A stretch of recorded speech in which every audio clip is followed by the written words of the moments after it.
നിലുവിൻ്റെ പിറന്നാളാണ് കേട്ടോ. അപ്പോൾ ഞാനും നിലും കൂടി അമ്പലത്തേക്ക് പോവാണ്. അപ്പോൾ നിലുവിൻ്റെ പിറന്നാളിന് ഉള്ള പിറന്നാൾ കൂടിയാണ് കേട്ടോ അത്. അപ്പോൾ ഇത് പട്ടുപാവാട അവളുടെ അളവൊന്നും ഇല്ലാതെ അടിച്ചതുകൊണ്ട് ചെറിയൊരു മിസ്റ്റേക്ക് ഉണ്ട് കേട്ടോ അടിച്ചതിൽ.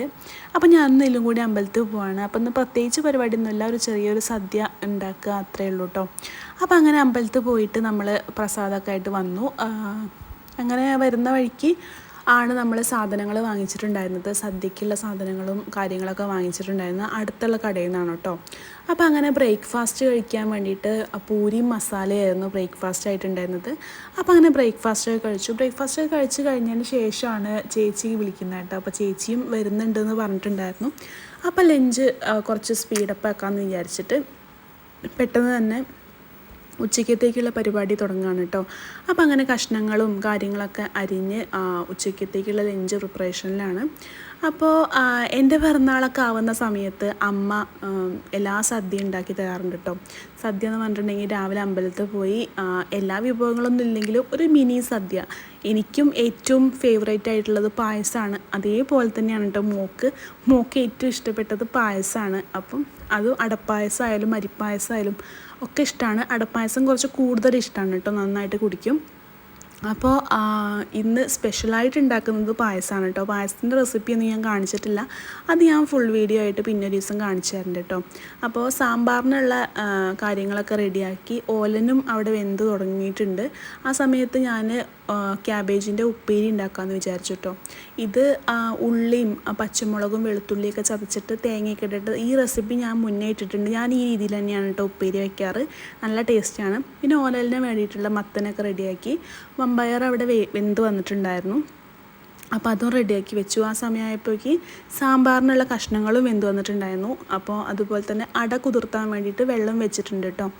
അപ്പോൾ അങ്ങനെ വമ്പയർ ഓലനും റെഡിയായി. ഇതിലേക്ക് പച്ച വെളിച്ചെണ്ണയും കുറച്ച് കറിവേപ്പിലയും ഇട്ട് കൊടുത്തിട്ടുണ്ടെങ്കിൽ അതും സെറ്റായി കേട്ടോ.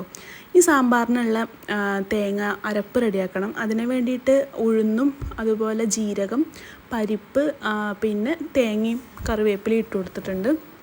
ഇനി ഈ ഒരു അളവിലേക്ക് മല്ലിപ്പൊടിയും സാമ്പാർ പൊടിയും മാത്രമാണ് കേട്ടോ ഇട്ട് കൊടുക്കുന്നത്, വേറെ ഒന്നും ഇട്ട് കൊടുക്കുന്നില്ല. കാരണം മുളക് പൊടിയും മഞ്ഞൾപ്പൊടിയും ഞാൻ കഷ്ണങ്ങളിൽ ഇട്ട് കൊടുത്തിട്ടുണ്ടായിരുന്നു. പിന്നെ ലാസ്റ്റ് വെണ്ടയ്ക്കയും മുരിങ്ങയ്ക്കും ഇട്ട് കൊടുത്തു. അങ്ങനെ അതും റെഡിയായി കേട്ടോ.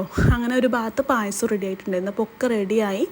മോളെ സദ്യ കഴിക്കാൻ വേണ്ടിയിട്ട് ഇരുത്തിയിട്ടുണ്ടായിരുന്നു കേട്ടോ. അപ്പോൾ അമ്മ തന്നെ എല്ലാതും വിളമ്പി കൊടുക്കണം എന്ന് പറഞ്ഞുകൊണ്ട് ഞാൻ തന്നെ എല്ലാതും വിളമ്പി കൊടുക്കുകയാണ്. ഇനി ലാസ്റ്റ് അരിയും പൂവും ഇട്ടിട്ട് മോളൊന്ന് അനുഗ്രഹിച്ചിട്ട് വേണം കേട്ടോ ഭക്ഷണം കഴിക്കാൻ. ഇതൊക്കെ എനിക്ക് ആദ്യത്തെ എക്സ്പീരിയൻസ് ആണ് കേട്ടോ.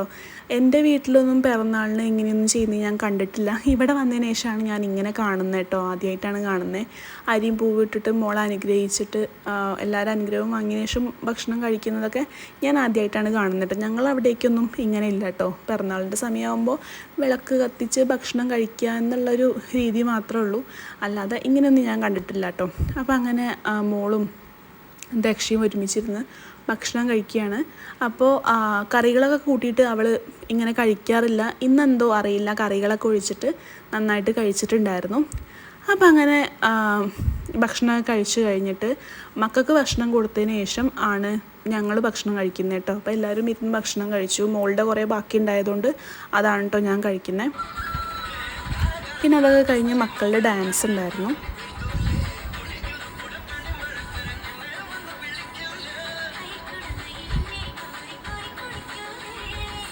അപ്പോൾ അവരുടെ കലാപരിപാടിയൊക്കെ കണ്ടിട്ട് പുറത്തുനിന്നിട്ട് ചായയൊക്കെ കുടിച്ചത്.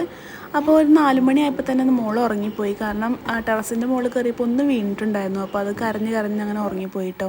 പിന്നെ ഇവർ പോകാൻ നേരത്ത് മോൾ ഉണർന്നിട്ടുണ്ടായിരുന്നില്ല. ഒരു 6:30-6 മണിയൊക്കെ ആയപ്പോഴേക്ക് ചേച്ചി ഏട്ടനൊക്കെ ഇറങ്ങിയിട്ടുണ്ടായിരുന്നു. അങ്ങനെ അവർ പോയിട്ടുണ്ടായിരുന്നു. നാളെ മോൾക്ക് സ്കൂൾ ഉണ്ടായതുകൊണ്ട്. പിന്നെ ഒരു 7 മണി ആയപ്പോഴാണ് അമ്മയും അനിയനും വരുന്നത് കേട്ടോ. അപ്പം മോൾ ഉറങ്ങുമായിരുന്നു. അവർ വന്നപ്പോഴൊക്കെ മോൾ ഉറങ്ങുകയാണ് കേട്ടോ. അപ്പം ഞാനങ്ങനെ ഭക്ഷണം കൊടുത്തു. ആ വീഡിയോസൊന്നും എടുത്തിട്ടുണ്ടായിരുന്നില്ല, കാരണം ഞാൻ ഡ്രസ്സൊക്കെ പാക്ക് ചെയ്തേക്കുന്ന തിരക്കിലായിരുന്നു. അപ്പം ഞാൻ വീട്ടിലേക്ക് പോവാണ്. ഇനിയുള്ള വിശേഷങ്ങൾ വീട്ടിലെത്തിയിട്ട് കാണാം. ടാറ്റാ.